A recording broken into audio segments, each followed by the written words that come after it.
So you get 400 units of Botox, is that right?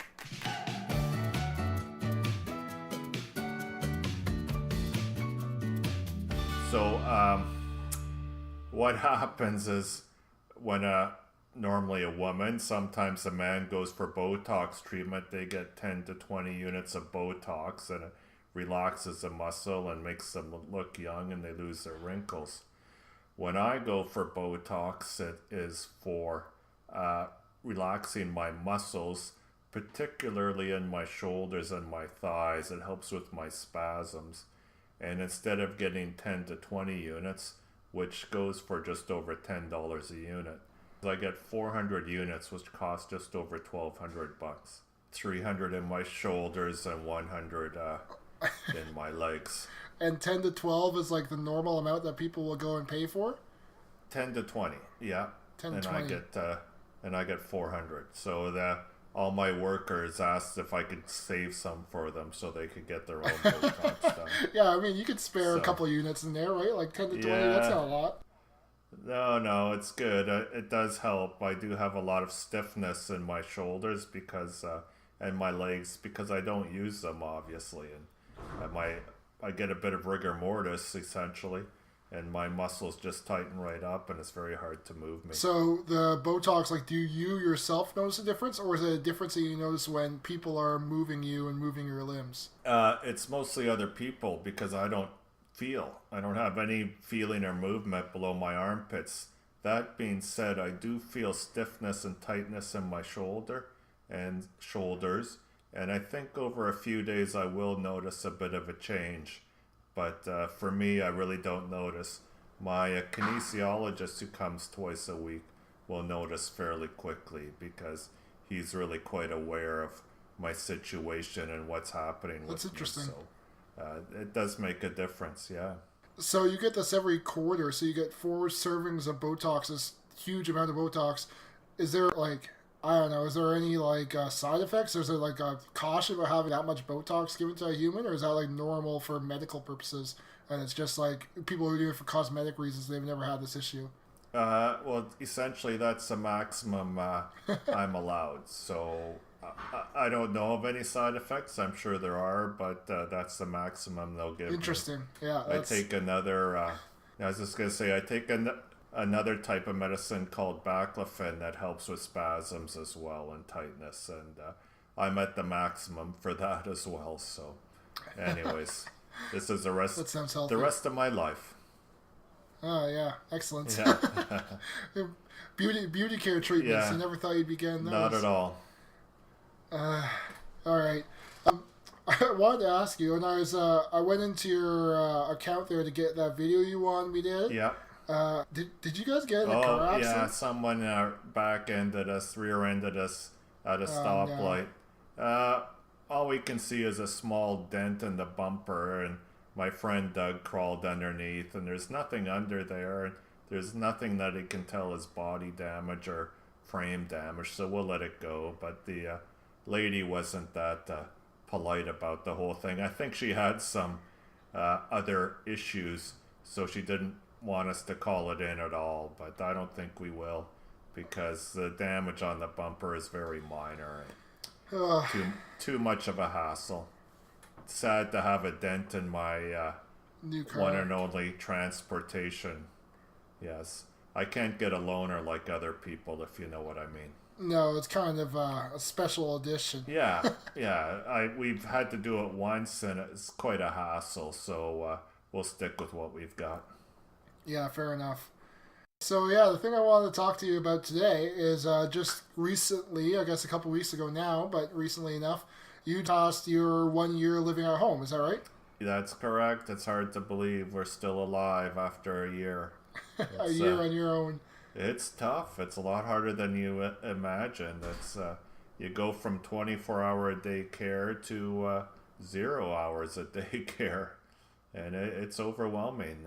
And like, I think that's kind of what I want to get at today is that like, I think I think it's easy to miss the significance of you living at home again. I think a lot of people view it as, oh, you had an injury, you were in hospital, and now you're getting back to life. But that's not it at all. Like, because, as you said, you went from 24 hours a day hands-on care to now being fully responsible for everything yourself, and having only the assistant that you have from Isabel and from the people around you, and occasionally the home healthcare assistant that you have. So I don't think people quite understand the significance of it is and why it's so big a deal that you are now at home. And also to add on to that, how long you were in hospital and rehab for. I don't think people appreciate that it wasn't just a couple of weeks, it was quite a long time. So maybe can you go into how long were you in hospital slash rehab, and what are the big things, like why is it such a big deal that you are now at home instead of in hospital or rehab or elsewhere? Yeah, so my hospital stay, my total time in the healthcare system, and that part of the system, anyways, was just about 10 months. 4 months at Vancouver General, and then 5.5 months at the GF Strong Rehab Center in Vancouver. One of the top two in Canada, depending on who you're talking to. If you're in Vancouver, it's a top, and if you're in Toronto, theirs is a top. But just a bit of a plug for GF Strong. And when you're there, obviously, there's nursing staff all night, and there's someone to feed you and wash you and all that sort of stuff. And if you have a problem at night, somebody can help you. Now, when other people come home, you're on the mend, you're getting better, and you're starting to return to life. Well, I will be a quadriplegic forever, so I'm not really on the mend. I have to learn, and we have to learn a whole new life. And it is just overwhelming, the shock to the system and learning how to respond. Someone has to feed me, dress me, wash me, take me places, everything. And I'm just, I'm just here. And strangely, I'm at work 100% from the shoulders up and 0% from the shoulders down. So it's a bit of a trial. Yeah, I believe it.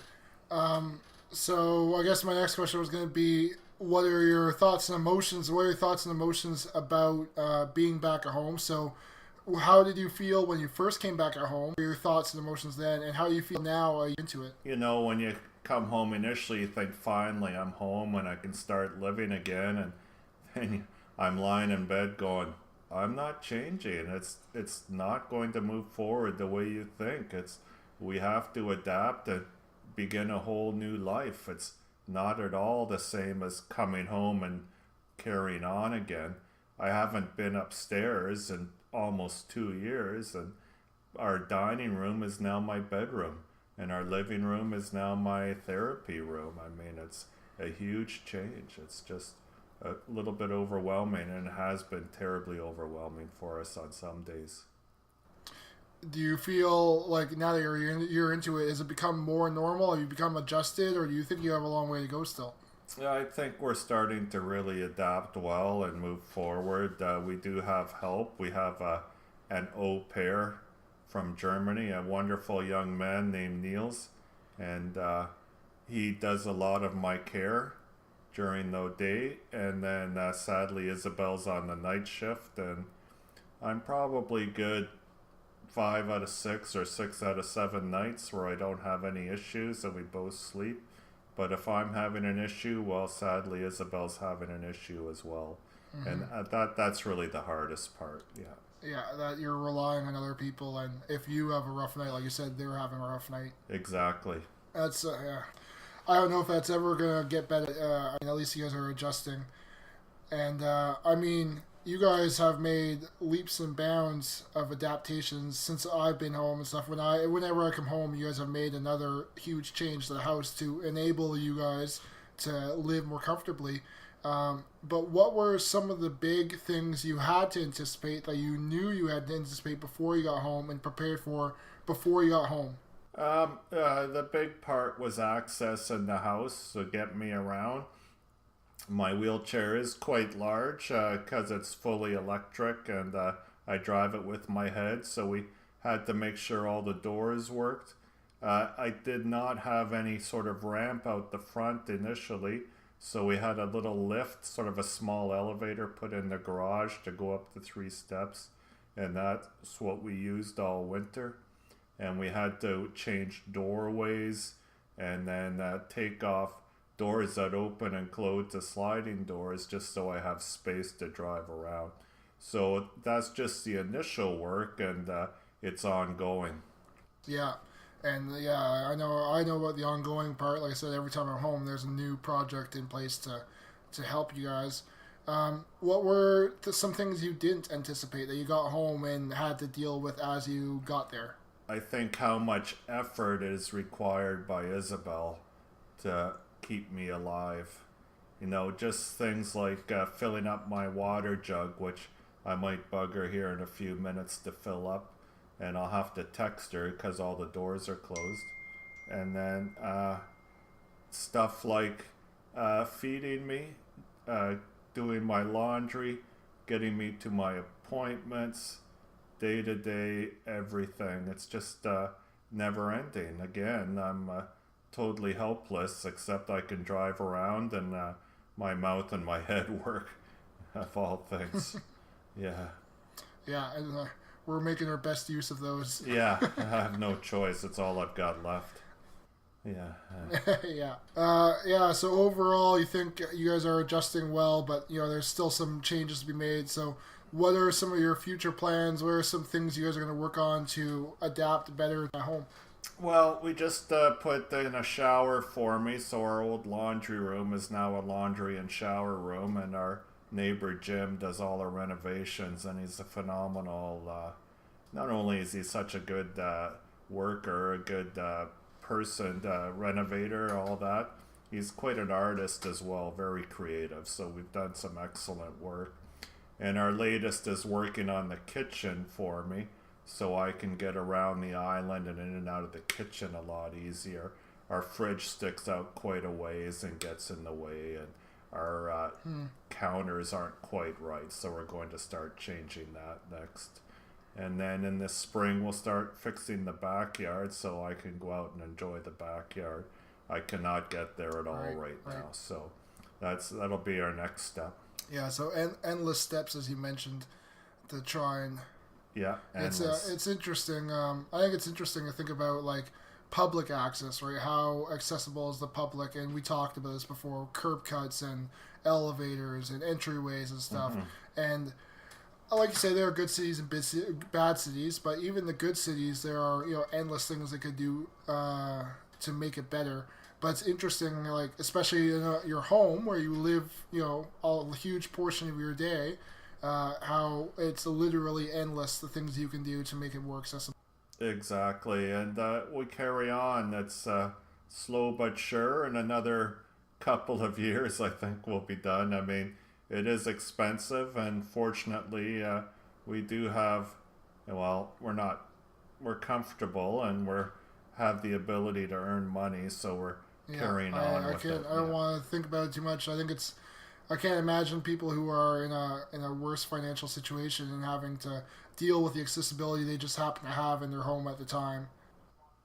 Exactly, and a lot of people really struggle. It's very, very true. I can imagine. Like I said, I've seen the amount of work you guys put in to make your house accessible, and I can only like you say, you guys are living comfortably, and I like to think you guys have a nice home. But if you had to live in it with no modifications whatsoever, it would be very, very challenging. Very difficult. You could argue almost impossible because, as you said, you didn't have a ramp. You had no way to get in the house. Exactly. Anyway, it's quite something, and it's something like you said that's ongoing. But I guess the next thing I want to get into is I want to go back to that time that you weren't at home when you were still in hospital and rehab for that. So let's talk a little bit about both. You in the time frame you were in hospital and rehab. So can you just maybe briefly talk about your time in hospital? Like, what was it you were doing there? What was the main job of the hospital? And then when you moved to Gif Strong, what was the transition like, and what were you doing there? Yeah.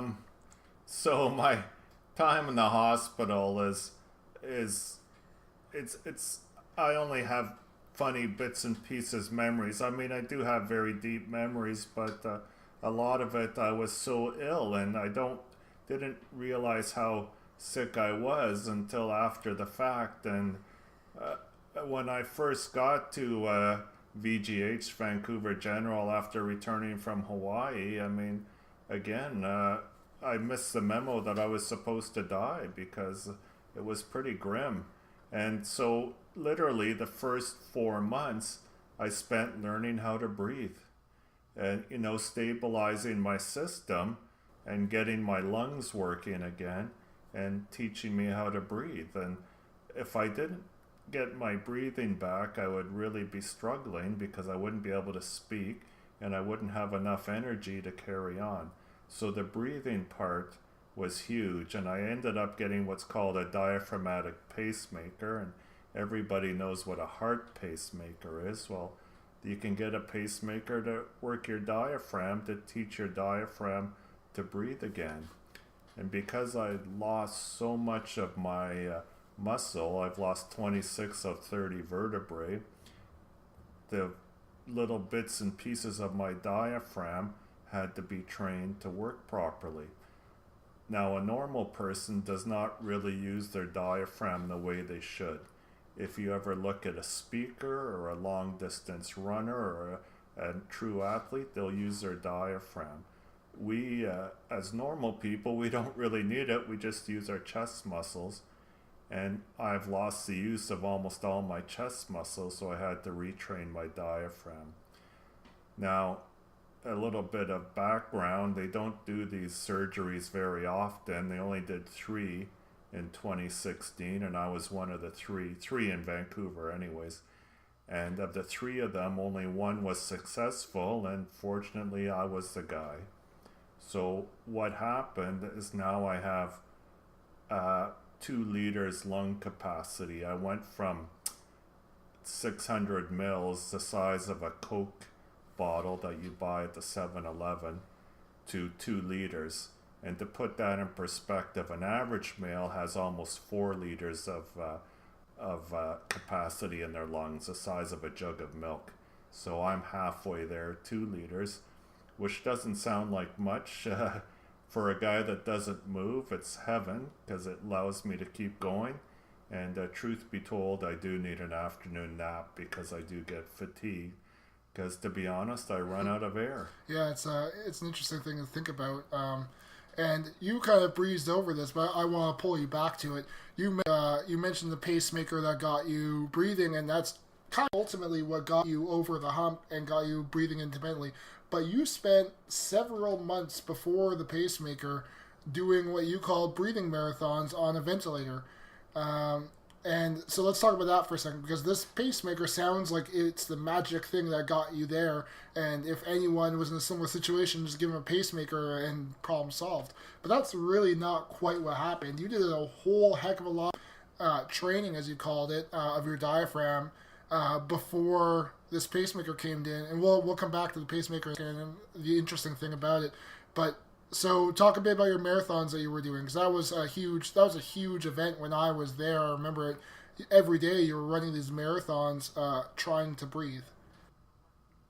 So yeah, so I was on a ventilator for pretty well the whole time I was at Vancouver General. And so if you think about it, you see it on TV. They punched a hole in my throat and put a tube right into my tracheotomy and pumped air in and out of me. And again, if you really think about it, you suck air in. Your lungs pull the air in and then push it out. Whereas when you're on a ventilator, it's the opposite. It pushes the air in and sucks it out. So you're breathing essentially backwards. And the problem with that is you have all kinds of bacteria and stuff coming in. It's not going through all that cleansing pieces in your nose. It's just going straight into your lungs. So a huge problem with infections and sickness. To get me off the ventilator, they would turn off the vent and they'd put a little valve in my throat, in my hole, and I would try to breathe on my own through that. And so I would try to train my diaphragm and my chest muscles, the ones I had left, on my own, and we'd go a little bit more each day. And they meant very well, and we tried awfully hard, and I did get up to 12 hours breathing essentially on my own one day, but the next day I collapsed. I was in dire straits and pain, and it just wasn't working. I couldn't train my muscles well enough on my own, and that's why we turned to the pacemaker. Yeah, but from maybe I'm wrong, maybe I'm remembering incorrectly, but my recollection of the pacemaker was they found after a few days that they could turn it on for 15 minutes and get you started, and then turn it off, and you would just carry on breathing. Are you remembering right, or is this a different story? No, so when they put the pacemaker in, they did essentially the same thing. They started for about an hour for the day, and then they went up to 2 hours, and so on and so forth. And we sort of took me off the ventilator and used the pacemaker, trying to train my diaphragm. But essentially, I think we overdid it, and it just wasn't working. And my diaphragm was so sore I could feel it. Now, you cannot feel your diaphragm, but I could feel mine. It was so sore. So they turned it off for a few days, and then we decided to try a different method, is what you said. They sort of cranked me up, try to get my diaphragm working, then they turn off the pacemaker and see if I could breathe. And strangely, either from the first part of the training where we overdid it, or the fact that we just sort of got things going, my breathing started to rapidly improve. I really think it's a combination of a whole lot of things. I think the pacemaker trained my diaphragm how to work. I think my practice breathing started to strengthen my lungs. And I think over time, the stress and shock on my lungs from drowning started to repair itself, and I stopped producing a ton of fluid. Okay, here's a bit more science for all you people. I know you get tired of it. It is my understanding when you have this type of spinal injury that your lungs, not only do the trachea in your lungs contract, your lungs produce a lot of fluid.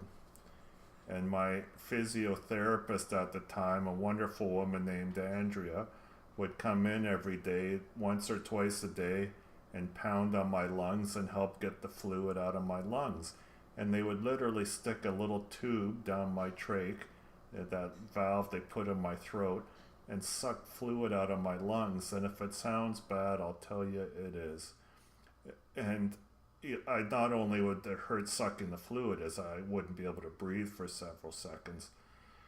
Anyways, I think the combination of those three things, the pacemaker, the training, and the fact my lungs started to dry up, my breathing started to come back, and now I'm up to 2 liters volume. Yeah, which, like you said, is enough to get you by, and it's enough to let you breathe on your own, eat on your own, talk, and for the most part, spend a whole day up and at 'em. But as you say, you take a nap here and there to recollect.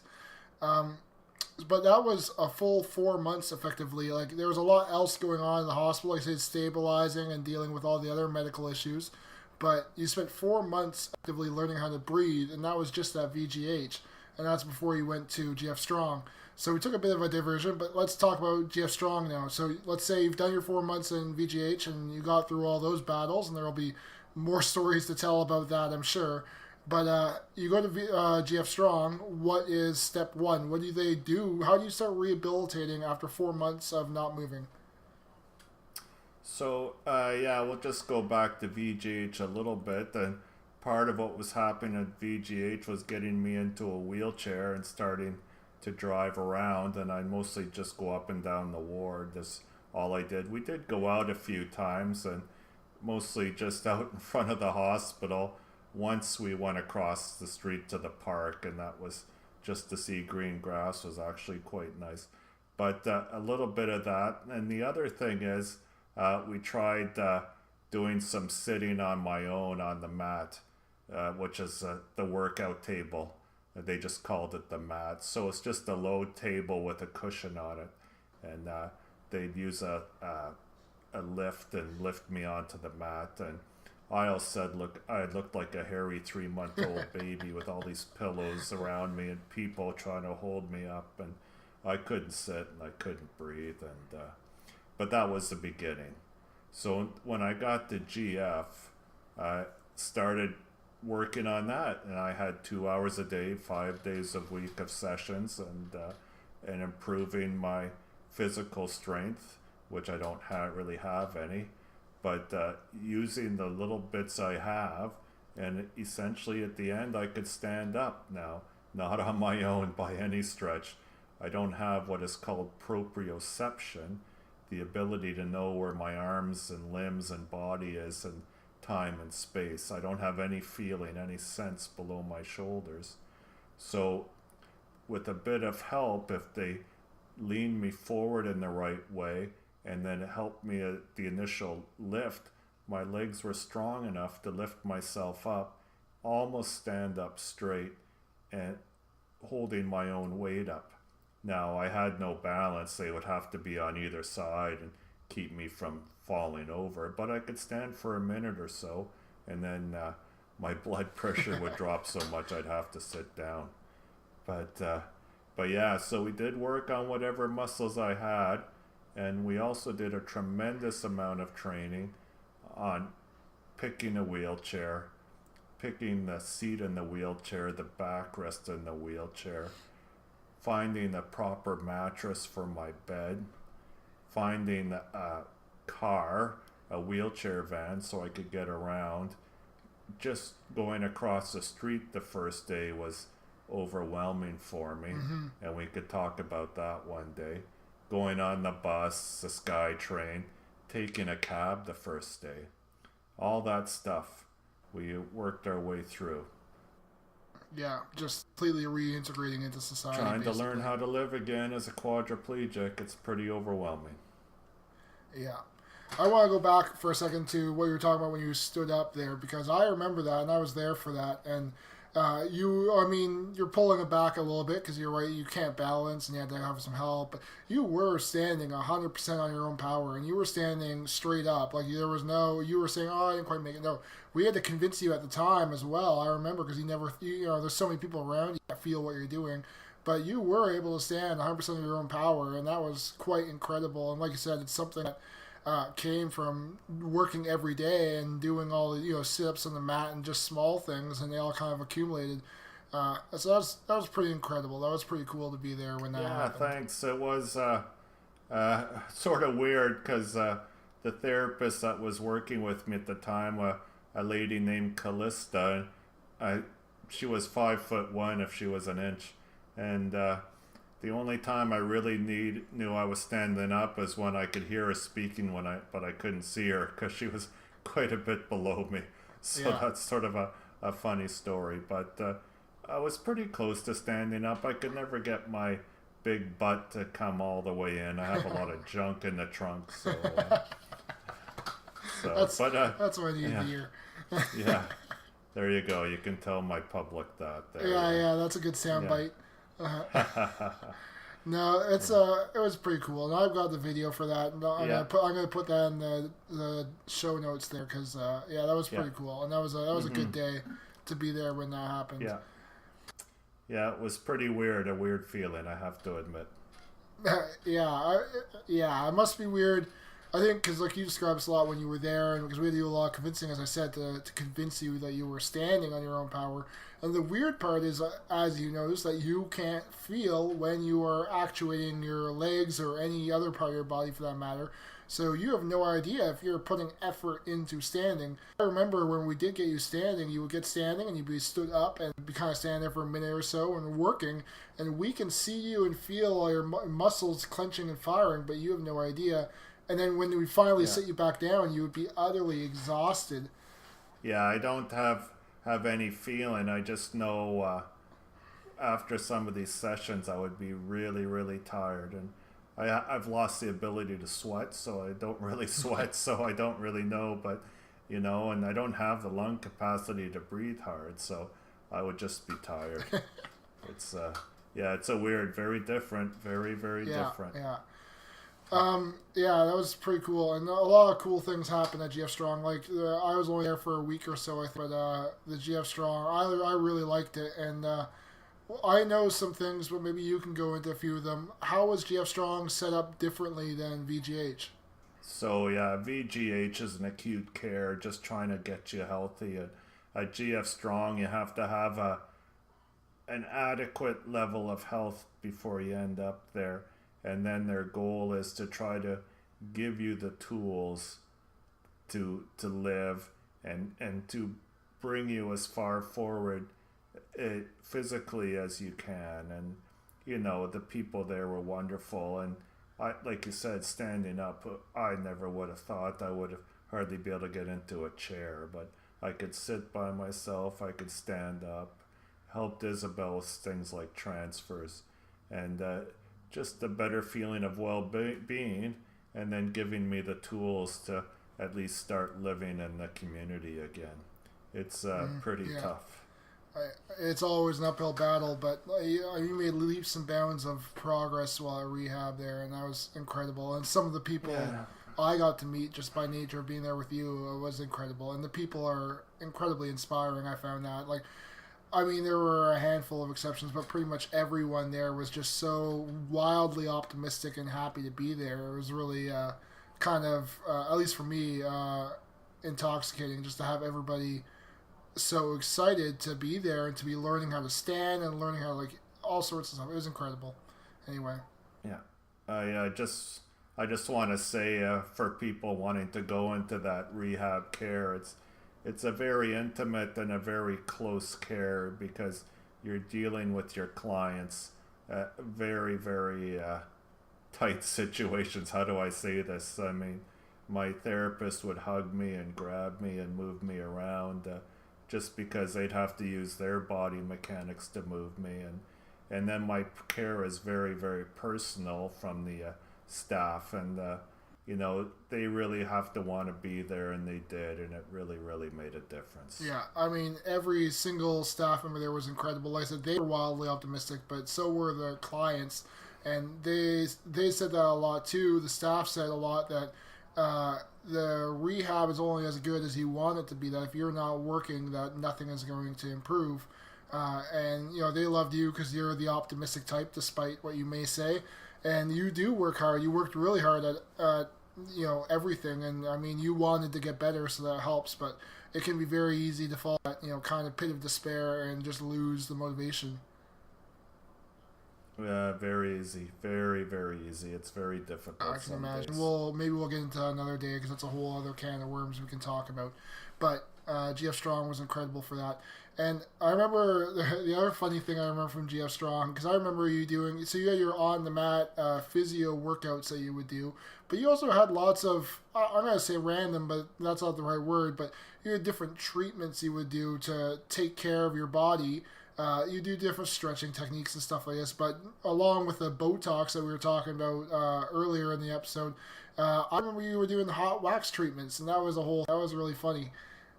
So what's the whole hot wax thing about? What was that about, and what was the goal there? So, and it's a problem I still have because I don't use my muscles. They either atrophy, which everybody knows what that is, or they hyperextend because my joints are not getting the right signals. So part of it, to keep my joints loose and pliable and my fingers straight, they would use paraffin wax, and they'd heat it up, probably close to 100 degrees Fahrenheit.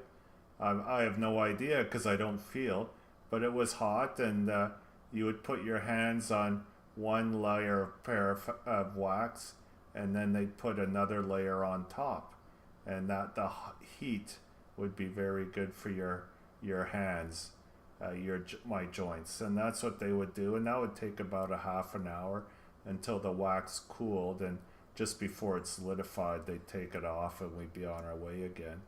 And apparently it's quite a cosmetic treatment, but I never used it for the cosmetic part. I used it to try to keep my joints going. And now that I'm not there, I don't get it anymore, and my thumbs and forefingers are curling quite badly. So I was wearing splints, and I suppose I'll go back to putting them on every night and starting with that again. Mm-hmm. Yeah, I remember being there the one time, maybe not the one time, but the one time I was there who had hot wax treatments. And that was quite something to see. And I don't want to guess the temperatures because I'm terrible at guessing temperatures. But I remember they let me touch it and try it because I was around and they were polite and let me touch it to see what it was, and it was hot. Like it was definitely hot. It was above warm, but it wasn't burning temperature. It was probably about as hot as you could get it without it burning. So it was an interesting balance. Mm-hmm. It was almost uncomfortably hot, but painfully so. So it was an interesting thing, and I thought it was quite interesting. I thought to sit there and have them pour this wax, not pour it, but lay this wax over your hands and your joints to try and loosen your joints a little bit. So is this you don't do it anymore? Is that because it's not available, or are there other places you can go? Like you get Botox treatment still. Why can't you get this hot wax treatment elsewhere? Yeah, I'd have to go once a week, and I don't know of any place that's available. At least not in the public health system. I would know in the private health system. Right, so it's a bit harder. It's too far and too much money probably to deal with. Yeah, exactly. That's unfortunate. But anyway, it was just another funny moment. I remember being there when, because it was all normal for everybody there, including you. And I was like, what are we doing? Why are we putting wax? And like, it was funny for me anyway. I don't know if it was funny for you, but anyway, so now that you're back at home and you've been at home just for the past, you've been home for the past year now, as we talked about. You've just passed the year mark. So we kind of talked about this with Botox. So what kind of therapy and rehab are you doing at home? Are you doing any, or how often do you do therapy and rehab? Yeah, so my time in the public health system has ended. You're in the system as long as you're progressing, but I've reached my plateau. And they say within 2 years, someone in my injury reaches their plateau, and I've reached mine. So because I'm not progressing, I'm more into a maintenance phase. They move me out and they try to bring the next person in. So I'm out of that system. So right now I pay for a kinesiologist to come for 2 1-hour sessions per week. And as I said, he works on my range of motion and my flexibility a bit. A little bit of strength, which I have in my legs, and I don't have anything at all in my arms. I cannot move really anything in my arms. So he comes in, and that really helps. Do you notice a difference, like an improvement in strength, or is it just maintenance of flexibility and stuff? I don't really have any improvement. It's really maintenance, but I do feel better afterwards that my muscles, my legs and arms have been moved, and I think that helps my overall feeling general. Just like anybody who does exercise, you feel better at the end. Right. So. Yeah, it's interesting. It's interesting because you can't feel the exercise, but you still get the, I don't know if it's a release of endorphins or if it's just a psychological satisfaction, but you still get that feel-good feeling at the end of it. Exactly. That's it exactly, yeah. Interesting. Anyway, if you have something else you want to talk about, we can probably get close to wrapping it up or going on a little bit longer than we do. Yeah, I'll just say coming home was not at all what we expected. It's an ongoing struggle. I do get help every day. I get 2 hours in the morning from public health to help get me out of bed and get me showered and help me go to the bathroom. And then I get an hour in the evening to put me back to bed. So that really unloads Isabel. Those are the 2 heavy times.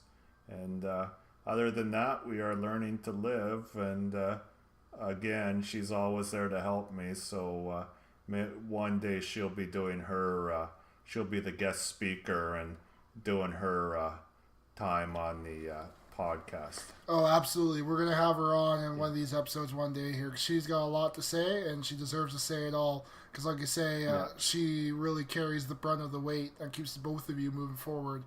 And I mean, the other big thing that we should say is that there are literally thousands of people who are following us on Facebook and send us messages and support and love. That makes a huge difference as well to see that. It makes a big difference for me. I'm not even there. I'm not even the one living it. That makes a big difference for me. And I know it does a lot for you and Isabel. So thank you to everyone who writes or messages or even just, likes a photo, because it just tells us that you are watching and you are supporting us from a distance, and that means a ton. Yeah, we do really appreciate it. That's for sure.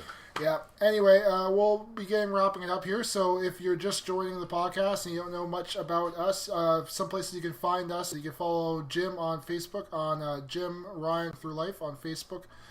We have a website, which is where most of our stuff gets posted, so you can find the bulk of it there. It's myquadriplegic.life. And you can find stories. We write stories by the family, by Jim, by Isabel, by everyone around Jim. About his accident and getting through his recovery and just whatever the writer wants to talk about. And so there's loads of stories up there. They're really, really good. Isabel just shared one about the day of the accident and a stranger who became a really good friend to get both Jim and Isabel off the beach that day. It's really, really funny and it's really heartwarming. You should go check it out if you haven't already. And finally, we do YouTube videos as well as this podcast. You can find the podcast on YouTube, but you can also find the rest of the videos we do on YouTube just under Jim Ryan. And they should come up. We do tons of videos on how Jim uses his computer and gets around as a quadriplegic, as well as videos for this podcast. So thanks for joining the podcast. Make sure you subscribe on any of your podcast players. Leave a review on iTunes, all that good stuff. Thanks for joining us as always, and we'll see you in the next one. Thank you very much.